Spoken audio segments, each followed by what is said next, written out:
அன்பானவர்களே, அன்பு வணக்கங்கள். ஒரு சீடர் குருஜி,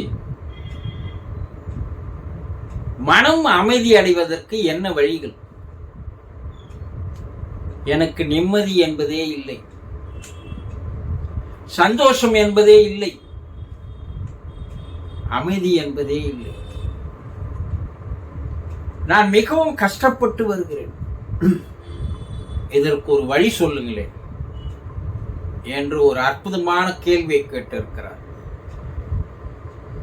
இங்கே கண்ணதாசனின் ஒரு பாடல், எங்கே நிம்மதி எங்கே நிம்மதி அங்கே எனக்கு ஒரு இட வேண்டும். நிம்மதியை தேடி வெளி உலகில் அலைந்து கொண்டிருக்கிறீர்கள் நீங்கள். கோட்டீஸ்வரன் முதல் பிச்சைக்காரன் வரை மன அமைதி இல்லாமல் இருக்கிறார். நம் மனம் அமைதி பெறுவதில்லை. அதனால்தான் நமக்கு மனம் அமைதி கிடைக்கவில்லை என்பதை நீங்கள் புரிந்து கொள்வதே இல்லை. மன அமைதி, மன நிம்மதி என்பது எங்காவது ஒரு இடத்தில் தனியாக இருக்கிறதா? எங்கு தேடினாலும் அது கிடைக்காது, எவ்வளவு விலை கொடுத்தாலும் கிடைக்காது. ஏனென்றால் அந்த மன நிம்மதியும் மன அமைதியும் உங்களுக்குள்ளே தான் இருக்கிறது.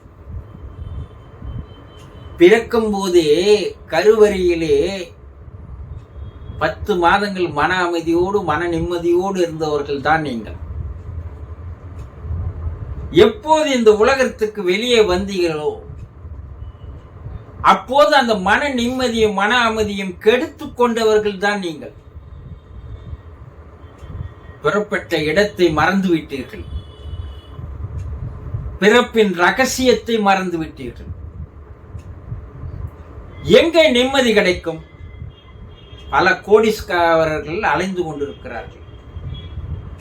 அவனுக்கு எல்லாம் இருக்கிறது, பொருள் வசதி இருக்கிறது, செல்வ செழிப்பு இருக்கிறது, அதிகார பலம் இருக்கிறது, எல்லாம் இருக்கிறது. அவனிடம் இல்லாத ஒன்று எது என்று கேட்டால் மன நிம்மதி. எனக்கு எல்லாம் இருக்குதுங்க, ஆனா மன நிம்மதி இல்லைங்க என்று சொல்பவர்கள் எத்தனை பேரை பார்க்கிறோம். இன்றைய காலத்தில் மன நிம்மதி இல்லாமல் அலைந்து கொண்டிருக்கின்றவர்கள் நிறைய பேர். எதற்காக ஓடுகிறோம் என்று தெரியாமலேயே ஓடிக்கொண்டிருக்கிறார்கள். இது ஏன் ஏற்படுகிறது என்று உங்களுக்கு தெரியுமா? 2 வகையாக நாம் இதை பிரித்து பார்க்க வேண்டும். மனிதனை தவிர எல்லா உயிரினங்களும் தன்னுடைய உடல் தேவைக்காக மட்டும்தான் உலகில் வாழ்கின்றன. அது உடல் தேவை என்ன? பசி. அந்த பசிக்கு தேவையான உணவைத்தான் எல்லா உயிரினங்களும் தேடுகின்றன. எந்த உயிரினங்களும் அடுத்த வேலைக்கு உண்டான உணவை சேர்த்து வைப்பதில்லை. ஆனால் மனிதன் மட்டும் உடல் தேவையும் அலைகிறான், அதே நேரத்தில் சமூக தேவை என்று சொல்லக்கூடிய பொருள், பதவி, செல்வம், அதிகாரம், இதற்கெல்லாம் புகழுக்காக தேடி தேடி அலைகிறான். எப்போது இவன் உடல் தேவையை மட்டும் வைத்துக் கொண்டு இந்த சமுதாய தேவையை சுருக்கிக் கொள்கிறானோ அப்போது அவனுக்கு மன நிம்மதி ஏற்படும். ஆனால் பொருள் சேர சேர இன்னும் அதிகம் வேண்டும், அதிக வேண்டும். அதிகாரம் சேர சேர இன்னும் அதிக வேண்டும், அதிக வேண்டும். புகழ் சேர சேர அதிக வேண்டும், அதிக வேண்டும், அதிக வேண்டும். இப்படி ஓடிக்கொண்டே இருக்கிறான். இதனால் அவன் மன அமைதியானது கெடுக்கப்படுகிறது, சிதைக்கப்படுகிறது, உடைக்கப்படுகிறது. மனம் அமைதி இல்லாமலேயே இருக்கிறான். அதனால் அவனுக்கு மன அமைதி ஏற்படுவதில்லை. மனத்திற்கு எந்த அளவிற்கு நாம் வேலையை தருகிறோமோ, மனதில் எந்த அளவிற்கு எண்ண அலைகளை உற்பத்தி செய்கிறோமோ, ஓட விடுகிறோமோ, அந்த அளவிற்கு மனம் அமைதி எழுந்து போகும். இதையெல்லாம் உணர்ந்த சித்தர்கள் சமூகத்தை விட்டு தனியாக காட்டிற்கு சென்று வாழ ஆரம்பித்தது இதனால் தான். மன அமைதி கிடைக்கவில்லை, நகர வாழ்க்கையில் கிடைக்கவில்லை. அதனால எங்களையும் காட்டுக்கு போக சொல்றீங்களா அண்ணன் நீங்க கேட்கலாம். தேவையில்லை. நீங்கள் வேறு சூழ்நிலை, வேறு இடம், வேறு பழக்கம், உறவு முறைகள், பொருள், ஆட்கள், ஆசைகள் இவைகளிடமிருந்து சிறிது விலகி இருந்தாலே போதும். உங்களுக்கு மன அமைதி படிப்படியாக கிடைக்கும்.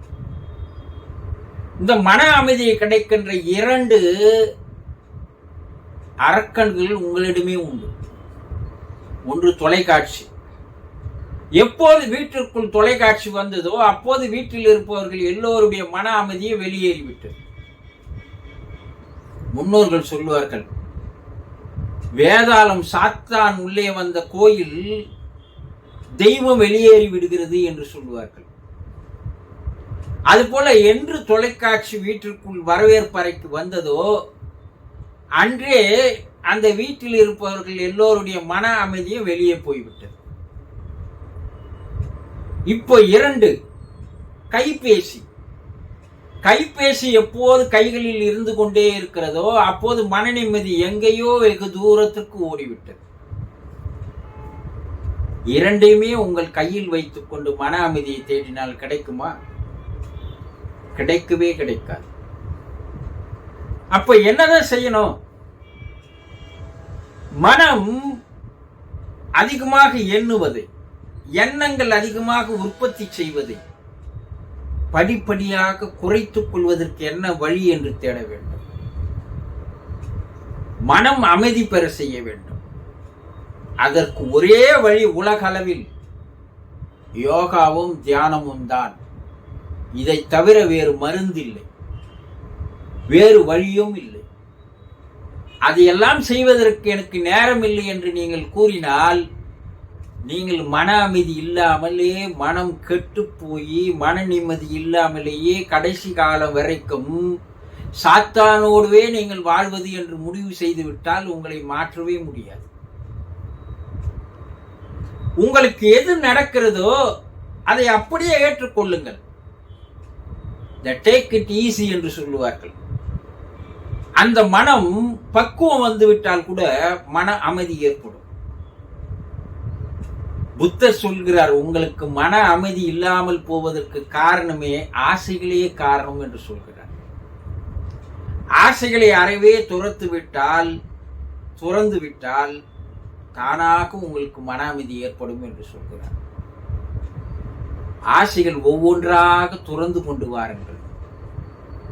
எதையெல்லாம் உங்களால் துறக்க முடியுமோ, விட்டுவிட முடியுமோ அப்படி விட்டுவிட்டு வாருங்கள். உங்களுடைய மன அமைதி தானாக உங்களுக்கு வந்து சேரும். இந்த 4 முறைகளை நீங்கள் பயன்படுத்தினால் நீங்கள் இருக்கும் இடத்திலேயே உங்களுக்கு மன அமைதியும், மன நிம்மதியும், சந்தோஷமும், ஆனந்தமும் கிடைக்கும். புரிந்து கொண்டீர்களா? சந்தோஷம்.